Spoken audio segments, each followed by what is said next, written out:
укук коргоо органдарынын кызматкерлери мындан ары кимде ким күнөөсү жок адамды күнөөлөп, подстава кылып, же болбосо преследование кылып, артынан кууп түшүп, жок жерден күнөөгө тартканга аракет кылса, биз ал адамдарга чоң катуу мыйзам чегине жазаларды көрөбүз.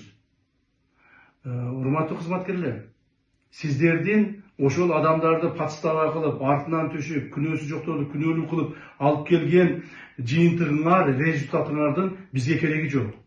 Мына мен улуттук коопсуздук мамлекеттик комитетинин жетекчиси катары, ушул укук коргоо органдарынын куратору катары айтып коеюн. Бизге андай кызматыңардын кереги жок. Бизге андай результаттардын кереги жок.